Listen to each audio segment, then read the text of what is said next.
Hola, cordial saludo para todos. Bienvenido a su programa Frente a la Realidad. Hoy, como siempre, la intención es poder comunicarnos con ustedes, conversar con ustedes para ponerlos ustedes y nosotros frente a la realidad. Hoy tenemos con nosotros un invitado muy especial a propósito de que ya se han iniciado las clases en Buenaventura y hay un debate en Colombia que tiene que ver con la forma que el COVID-19 nos tiene a nosotros hoy en las clases en todo Colombia. Hoy Buenaventura se encuentra, creo, en virtualidad. No sé cómo estará avanzando el tema de la alternancia. Sin embargo, hoy, en el día de hoy, en el Consejo Distrital de Buenaventura, en una citación de control político al secretario de Educación, también fueron invitados algunos licenciados de parte de los sectores de los sindicatos, también de los representantes de los colegios privados de Buenaventura, para que fortalecer lo que está pasando con la educación en Buenaventura. Tenemos con nosotros de invitado especial hoy al licenciado, creo que Romaña Alberto es. Correcto, sí, señor. Alberto Romaña, en representación de uno de los sindicatos, pero más que nada vamos a hablar como licenciado, como un conocedor de la educación en Buenaventura, para saber, licenciado, con la bienvenida para usted en su programa Frente a la Realidad y Magazine del Pacífico. Cuéntele a Buenaventura, aparte de saludarlos, cuéntele a los bonaverenses cómo en este momento está trabajando la educación en Buenaventura. Virtual, alternancia, ya hay presencialidad. ¿Cómo va eso en este momento? ¿Cómo estamos? Muy buenas tardes, Javier. Muchas gracias por la invitación a tu programa. Buenas tardes a la audiencia. Frente a la pregunta que me haces, tengo por decirte que hoy las instituciones educativas están trabajando en el marco de lo que se llama, entre comillas, la virtualidad, que para el caso territorial y particular nuestro, no podríamos decirle virtualidad por una razón sencilla, y es que nosotros en nuestro territorio carecemos en más de un 90% de conectividad constante a Internet, y eso dificulta pues que las familias tengan acceso a la virtualidad. Por lo tanto, podríamos decir que los maestros con las fuerzas, con las garras, están haciendo todas las estrategias para poder llegar a los estudiantes, guías impresas, el WhatsApp y diferentes mecanismos para poder desarrollar el proceso educativo, y resaltar la labor de los padres, que ha sido fundamental en el acompañamiento a los hijos. Si este año nosotros nos va bien, hay que aplaudir a los papás, a los padres de familia por esa gran labor que han hecho con sus hijos. ¿Cómo le fue el año pasado con el tema de virtualidad? Pues el año pasado fue un año complejo, porque para nadie es un secreto, nosotros como maestros no estábamos preparados, ni siquiera el país estaba preparado para afrontar el tema de la virtualidad. La virtualidad en Colombia todavía es un gran tabú, hasta el punto de que, por ejemplo, podemos encontrar que en el Ministerio de Educación se vetan muchos programas de formación académica que son virtuales, o se les pone muchas trabas a los programas que vienen del nivel internacional, lo que significa pues que hablar de virtualidad en Colombia es un tema complejo, porque a nadie le están permitiendo y le están aceptando lo que es el término virtualidad. A nosotros nos tocó hacer una readaptación, por ejemplo, en mi colegio nos tocó implementar nuevas metodologías, basarnos, por ejemplo, en el caso particular me basé mucho en el SENA, que tiene una gran experiencia en la educación virtual, y a partir de allí logré transformar un poquito la praxis pedagógica, y eso mismo, siguiendo pues las directrices institucionales que nos dieron en el colegio, y nos permitió irnos adaptando de a poco, pero no ha sido un año fácil. Ya con la experiencia del año pasado se inició el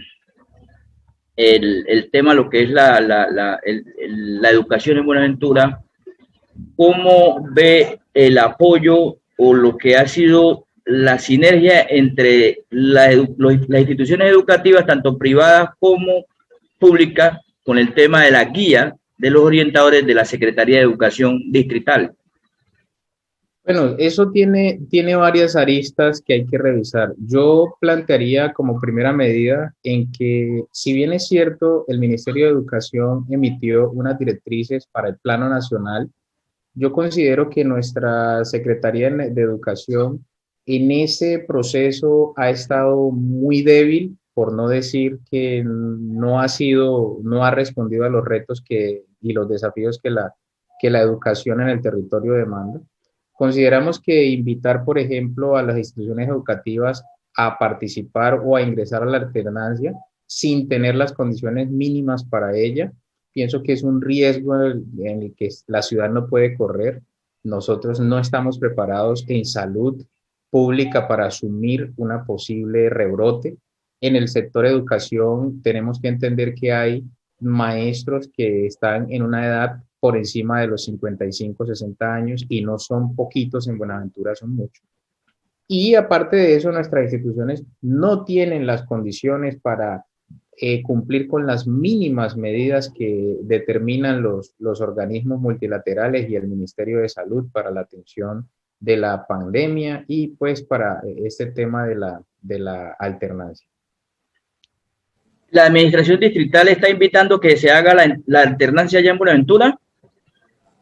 Claro que sí. La administración distrital ha cumplido a rajatabla con todos los protocolos que ha indicado el ministerio. La verdad no sé cómo tienen tanta gallardía para, de una u otra forma, invitar a que vamos a las instituciones educativas, los maestros. Las instituciones educativas, muchas no tienen baterías sanitarias. Por ejemplo, tú que estuviste hoy en el debate de control político para con el secretario de Educación, pudiste observar que hay instituciones educativas que en el casco urbano ni siquiera tienen batería sanitaria. Entonces, ¿de qué alternancia estamos hablando? ¿Para quién es que es esa directriz? Yo considero que tenemos que ser muy conscientes. Perdón, dice, entonces usted no está, disculpe que le interrumpa, usted no está contradiciendo cuando dice que el secretario de Educación está cumpliendo a rajatabla con los protocolos que emite el Ministerio de Educación. Si está cumpliendo, no, debería ser porque ya tenemos todo arreglado. Están exigiendo el cumplimiento a rajatablas, exigiendo el cumplimiento, pero no se dan las condiciones para ese cumplimiento, no se dan las condiciones. Nosotros en Buenaventura, para nadie es un secreto, tenemos instituciones que no cuentan con una gota de agua potable. ¿Una gota de agua potable para qué? Para lavarse la mano cada media hora, como dice la directriz del Ministerio de Salud. Tenemos estudiantes que no tienen ni siquiera cómo comprar un tapaboca. Tenemos estudiantes que ni siquiera tienen cómo comprar una botella de alcohol. El alcohol pasó a ser producto de la canasta familiar, imagínate tú. Pasó a ser producto de la canasta familiar, lo mismo el tapabocas. Y ese producto no vale un peso, vale muchos pesos.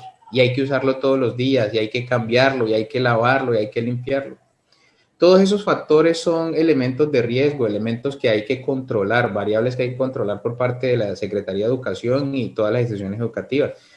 Porque las familias no tienen mucho los recursos y eso no podemos tapar el sol con un dedo en ese sentido. Ya llegó a Buenaventura, una tienda exclusiva de productos para bajar de peso. Mercy's Store, belleza, salud y bienestar. Baja hasta 15 kilos en un mes con el revolucionario té Ayazo Tea y las gotas Resolution. Y si lo que deseas es reducir abdomen, tenemos el kit lipo manual, crema para masaje y la gel reductora. Estamos ubicados en el barrio Santa Rosa, frente a la entrada de la cancha de Montechino. Carrera 17B, número 3B23.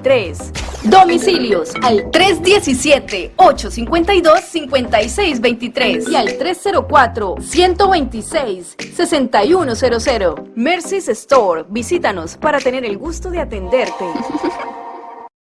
No vamos a hablar de calidad en este momento porque se complica cuando hablamos de que casi no estamos preparados los profesores.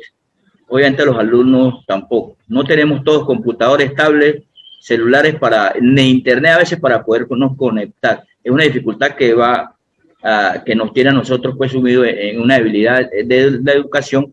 Sin embargo, hay una realidad que estamos en virtualidad. ¿Cuál es la propuesta que ustedes tienen en este momento, en el presente? Para que después de pronto ampliemos y hablemos de la generalidad de la educación en condiciones normales.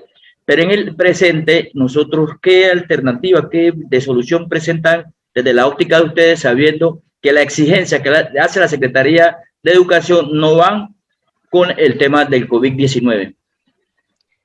Mira, nosotros proponemos, primero que todo hay que dejar varios puntos claros. El primer punto es que nosotros como maestros no estamos en contra de la alternancia bajo ninguna circunstancia. Estamos a favor de regresar a las instituciones educativas. En lo personal, yo puedo decir, prefiero estar con mis estudiantes en el colegio que a través de una pantalla de computador. El calor humano es fundamental para el proceso formativo de un individuo y para nosotros como personas a nivel general. Pero lo que estamos en desacuerdo es que la administración distrital, la Secretaría de Educación, y empuje, presione para que esto se dé cuando no hay condiciones. Cuando están pensando solo en el derecho a la educación y tenemos la realidad, la del derecho a la educación de los niños va a primar. ¿Y dónde está el derecho a la salud pública de todos los demás? Estamos hablando de unos derechos que se justaponen terriblemente y el uno puede llevar al traste al otro. Entonces, en la medida que hay un equilibrio entre los dos, en que todas las fuerzas vivas nos sentemos, en que cuando digo todas las fuerzas vivas es tanto los maestros, tanto Padres de la familia. administración, los padres de familia, y nos sentemos y entre todos encontremos caminos, yo creo que podemos articular un buen ejercicio, mientras sea el uno presionando y el otro defendiéndose, como hasta hoy lo ha sido, porque tú, por ejemplo, viste hoy en el debate de control político, en la pregunta número 12, que le hacían al señor secretario de Educación, perdón, el punto número 14, donde le preguntaban de la conectividad, si no estoy mal, él registró una serie de instituciones educativas que dice, la pregunta dice conectividad, y él registró una serie de instituciones educativas que tienen conectividad. Si tú a mí me dices que tu casa tiene conectividad, yo entiendo que en tu casa hay constantemente un computador y una conexión a Internet.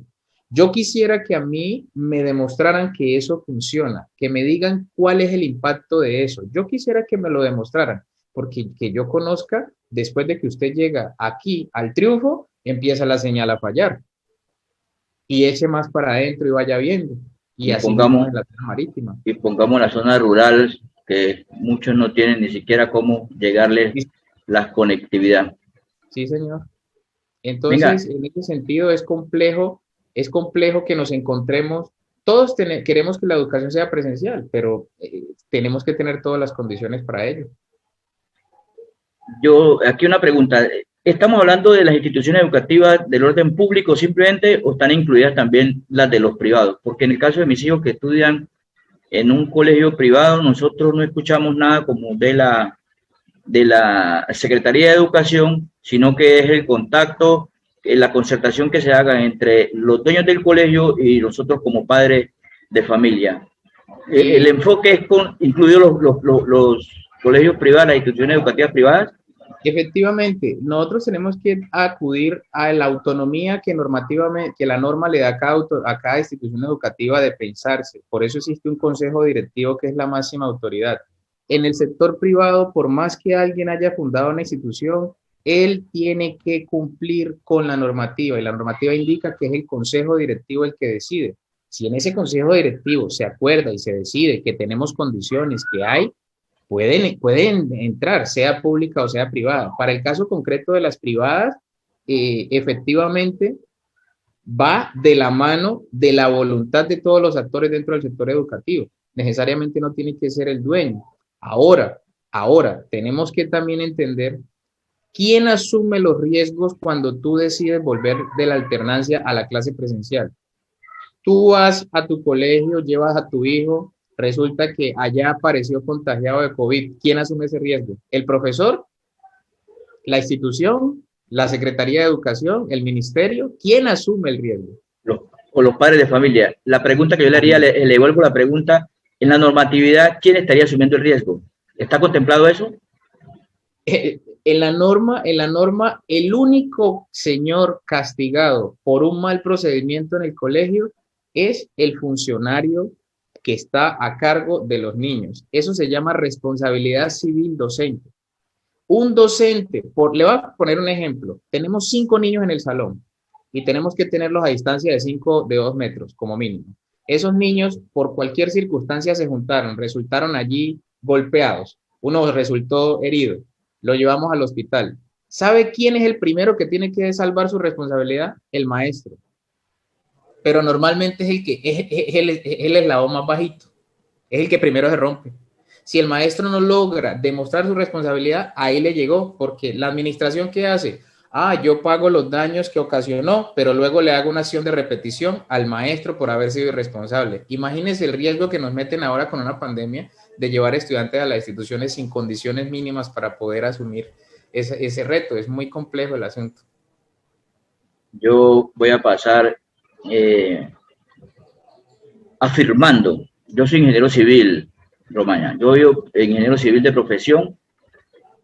Usted hablaba del tema de la batería sanitaria. Yo sé que nuestras instituciones educativas no van a cumplir con las exigencias de ley. Estoy convencido de eso.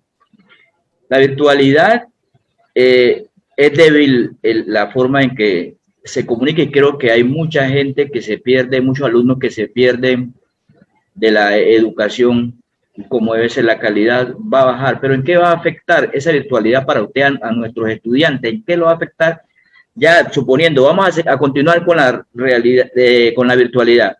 Ya hemos tenido una experiencia, ya sabemos de que los profesores han avanzado, que de pronto se han proyectado, ya tienen un poquito de experiencia en eso, pero ¿qué consecuencias van a tener la educación como tal, en calidad para nuestros estudiantes, sin también metiéndole el ingrediente que los padres de familias hoy les está tocando estudiar y dejar de hacer otras actividades por estar acompañando más que nada a los niños de primaria y de inicio de la básica secundaria? Bueno, yo te puedo decir que los datos indican que un niño tiene más probabilidad de éxito cuando recibe mayor compañía de los papás en el proceso formativo. Lo que te puedo significar, lo que te quiero decir con esto es que a mí no me extrañaría que hayan niños que mejoren su rendimiento académico y mejoren por ende sus resultados en cualquiera de las pruebas que les puedan hacer. A mí no me extrañaría. Y yo te podría decir, yo ese factor no se lo daría al colegio, sino que se lo doy a la familia. Y lógicamente, no es lo mismo la educación cuando tú como maestro estás asumiendo un rol aquí face to face con un niño, porque es que la educación a distancia o virtual es una educación que depende mucho de la autoformación. Aquí se cambiaron los roles. En el salón el maestro tiene el 90% de la responsabilidad de lo que aprende el estudiante. En este contexto es lo contrario. El estudiante tiene el 70% de responsabilidad del aprendizaje. Entonces, en ese orden de ideas, yo te podría decir que hay experiencias, y voy a hablar de un colegio que conozco. Yo trabajo en el diocesano y te puedo contar, en el diocesano, por ejemplo, estamos intentando implementar aulas híbridas. Hay profesores que van al colegio, pero en el salón hay cámaras que están pasándole la clase al muchacho en casa. Y el profesor está acá en el tablero dando la clase como si estuviese en el salón. Y se han hecho ese tipo de esfuerzos y estamos en ese proceso de reinventarnos porque indudablemente la virtualidad llegó para quedarse. Eso no se va a ir así volvamos a los colegios. El día que su hijo no quiera ir al colegio, tranquilamente, profe, yo no voy al colegio, en la plataforma me deja la clase o yo, y el profesor tiene que cargar la clase a la plataforma. Entonces, hay transformaciones que nos van a traer resultados a corto, a mediano y a largo plazo. Ya llegó a Buenaventura, una tienda exclusiva de productos para bajar de peso. Mercy's Store, belleza, salud y bienestar. Baja hasta 15 kilos en un mes con el revolucionario té Ayazo Tea y las gotas Resolution. Y si lo que deseas es reducir abdomen, tenemos el kit lipo manual, crema para masaje y la gel reductora. Estamos ubicados en el barrio Santa Rosa, frente a la entrada de la cancha de Montechino. Carrera 17B, número 3B23. Domicilios al 317-852-5623 y al 304-126-6100. Mercy's Store, visítanos para tener el gusto de atenderte. Ahí, por ejemplo, el ministerio estará contemplando el desgaste de los padres de familia, amén de que muchas madres cabezas de hogar les ha tocado suspender sus trabajos, el tema del internet que muchos no tenían y tienen que pagarlo. A mí si en el pasado me lo cortaban, yo podía estar tranquilamente esperando que me llegara una plata, ahora me toca estar estricto con el tema de la internet. ¿Hay posibilidades o hay contemplado dentro del gobierno, dentro de las estrategias del gobierno, de que a los padres les puedan subsidiar algo de esa parte? Bueno, la administración distrital a través de diferentes programas ha hecho esfuerzos, que hay que reconocerlos, ha hecho esfuerzos. Solamente que son esfuerzos que hay que revisar cómo y con quién se están haciendo. En estos días llegaron a los colegios unas SIM card la cual focalizaron a algunos estudiantes para darle acceso a internet gratis, ilimitado. Pero resulta que esa SIM card no traían nada. Se la llevaron los muchachos para la casa, algunos trabajaron unos días, otros no, y algunos nunca trabajaron. Y tuvo que devolverlas. La pregunta que yo siempre hago, bueno, ¿y eso cuánto nos costó?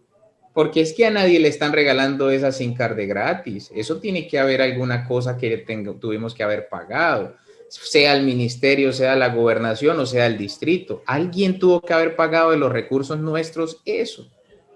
Entonces, nosotros como sociedad tenemos la gran responsabilidad de hacerle seguimiento a estos procesos, pero no seguimiento con ánimos de persecución, sino seguimientos con ánimo de invitar a que nos evaluemos las decisiones que estamos tomando para mejorar.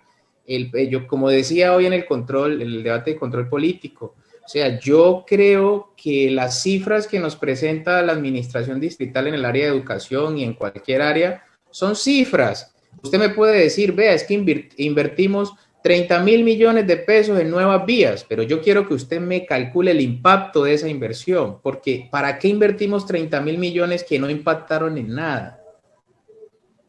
No hubo ganancia de vuelta.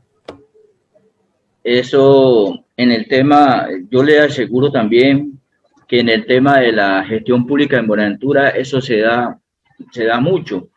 Se hace históricamente por tradición, se ejecutan muchos proyectos, programas o actividades que vienen, siempre te las hacen por cumplir con unos requisitos, con unos protocolos, pero no miran el impacto que pueda causar, si es conveniente o no para la ciudad, para seguir invirtiendo ese costo-beneficio en ese sentido. Voy a volverme un poco, licenciado, usted decía ahora de que se están como invirtiendo los roles, que antes, por decir algo, la responsabilidad en términos de impartir conocimiento, un 90% de los profesores le entendía y ahora va a trasladarse como a las familias, digamos así, o a los que acompañan a los alumnos.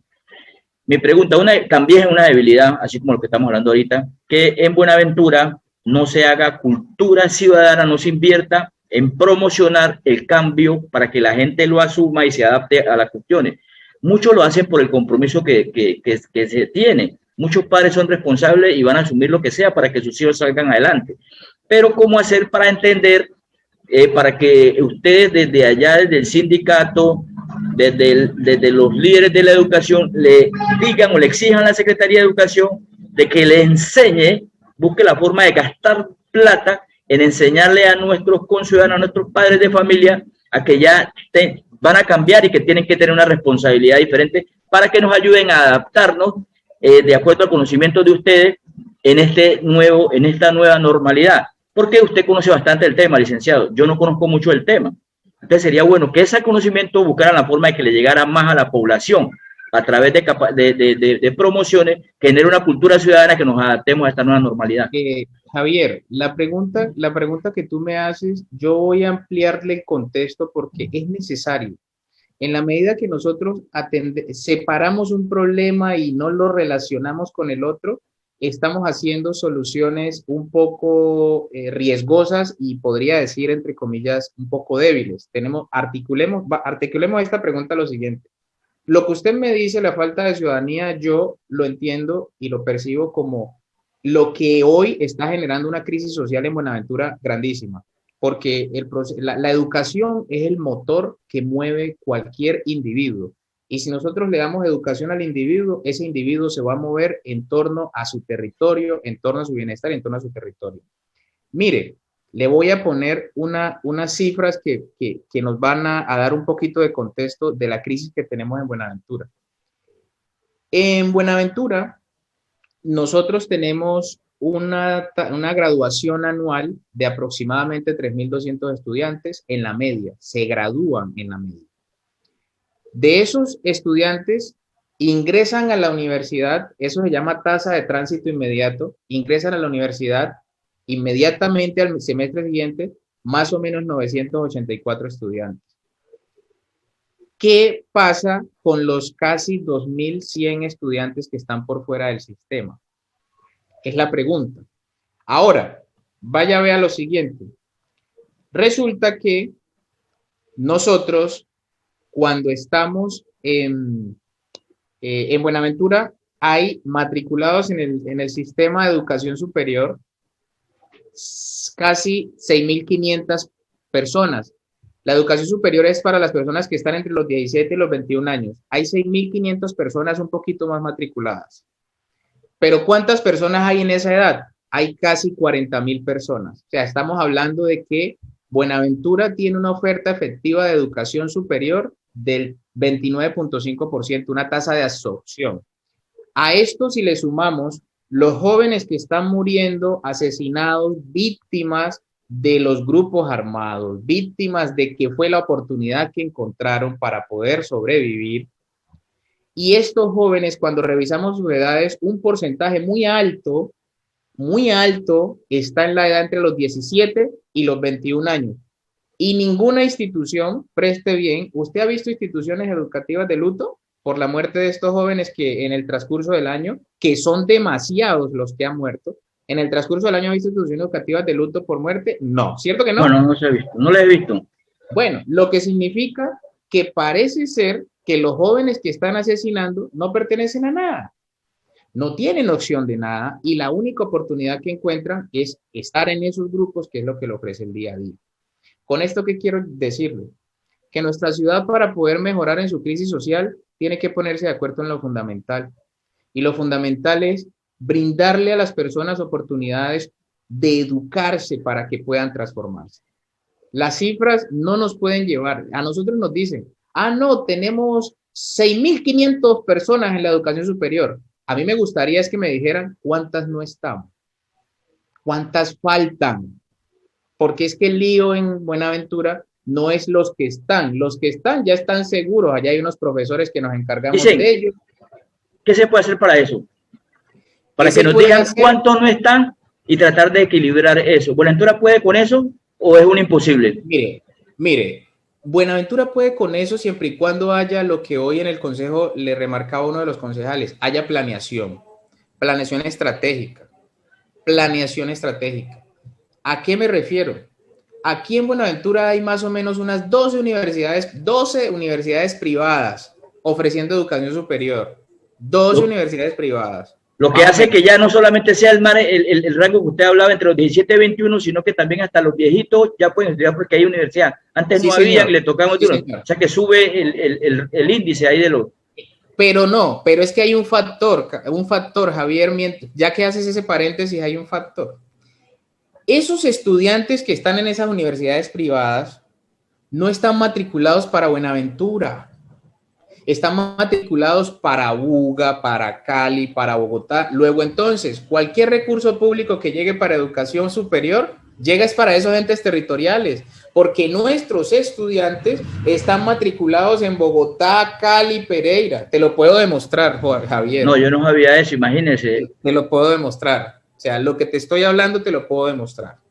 Entonces, otro motivo de debate ese para futuro, no solamente en este conversatorio, sino por una responsabilidad de los líderes administrativos de nuestra ciudad. Entonces, ¿yo qué propongo? Buenaventura tiene que darse la pela de si esas universidades privadas pueden usar la infraestructura de los colegios para prestar servicio de educación superior. ¿Por qué Buenaventura no puede crear una universidad pública con los recursos que podemos tener, los poquitos o muchos? Escuché decir que en el marco del paro cívico gestionaron como 5.000 millones de pesos para la educación superior en Buenaventura. Bueno, de acuerdo a estudios de la Universidad Nacional, creo que del año 2017, si no estoy mal, un estudiante de educación superior le costaba a la Universidad Nacional Pública, le costaba 8 millones de pesos.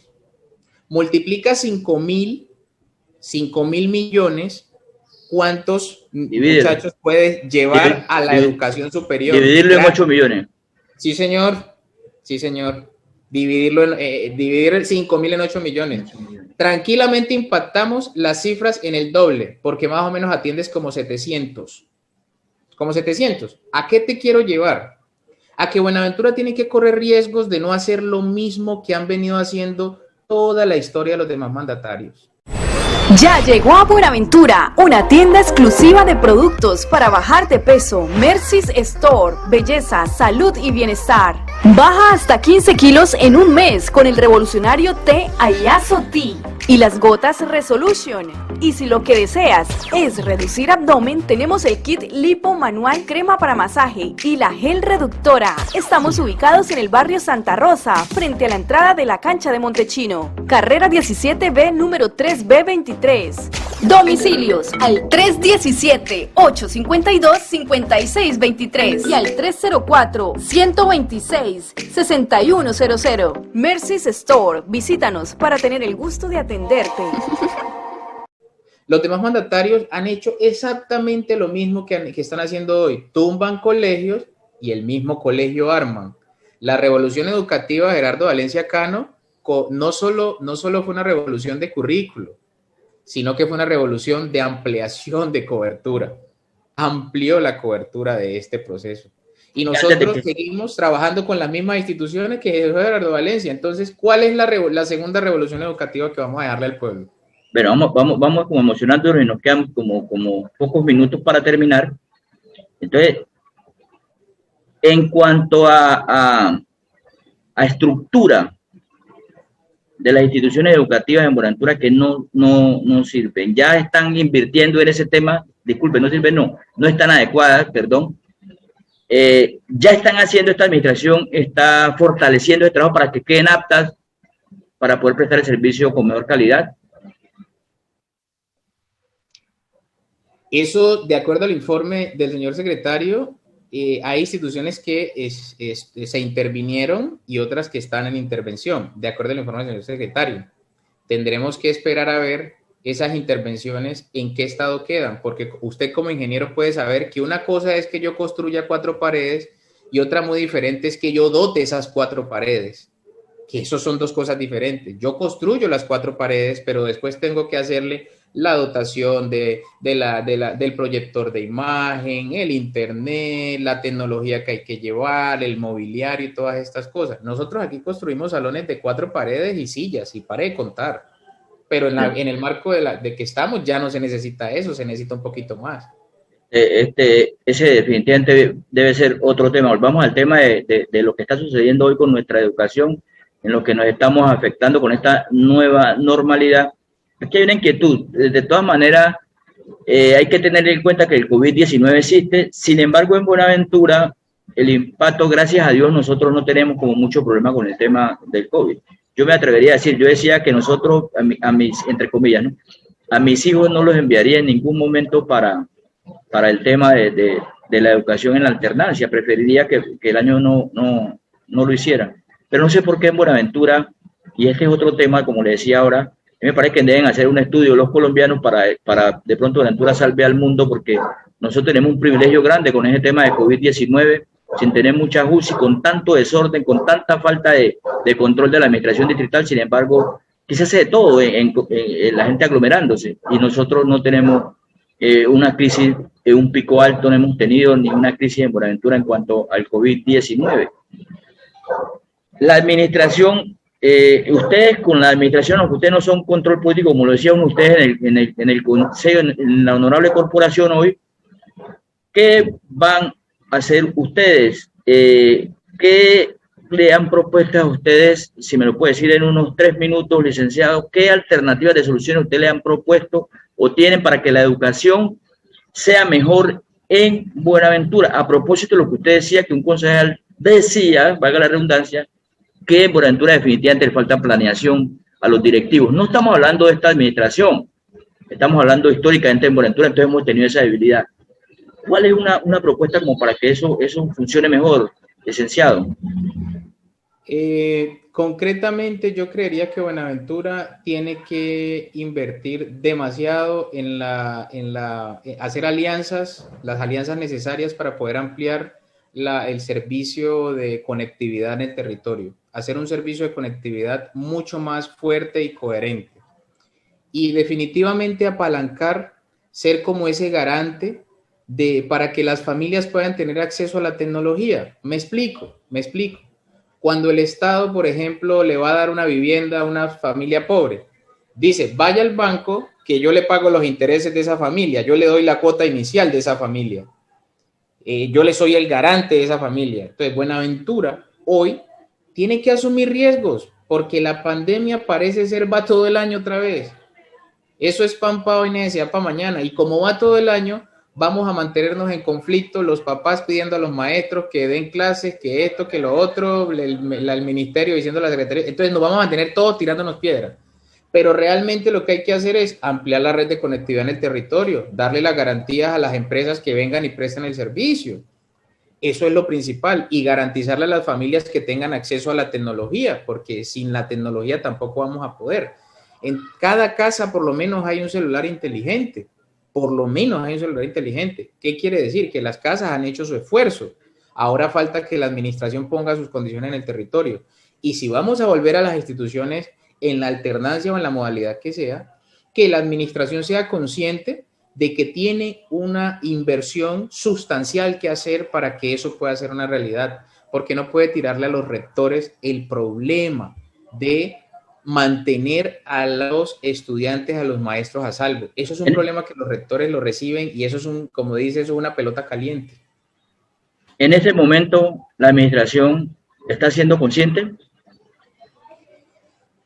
Yo pensaría que está intentando hacer el esfuerzo de ser consciente. Me parece que el secretario de Educación debe buscar una asesoría mucho más especializada en el asunto, mucho más tranquila en el asunto, olvidarse de si la asesoría es de color verde o azul o negro. Venga, le cambio la pregunta para que no pongamos al secretario tanto.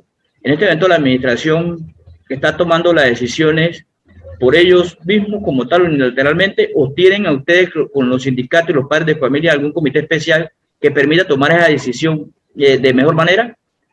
La Secretaría de Educación, su deber es tomar las decisiones. Para eso dentro de la Secretaría de Educación hay unas instancias de gobierno, si se les puede llamar, hay unas instancias de consultoría, pero esas instancias de consultoría, nosotros por lo menos como observadores de las tomas de decisiones, no percibimos que esas instancias de gobierno sean tan fuertes y articuladas y sobre todo conscientes del riesgo que estamos asumiendo en el marco de la pandemia.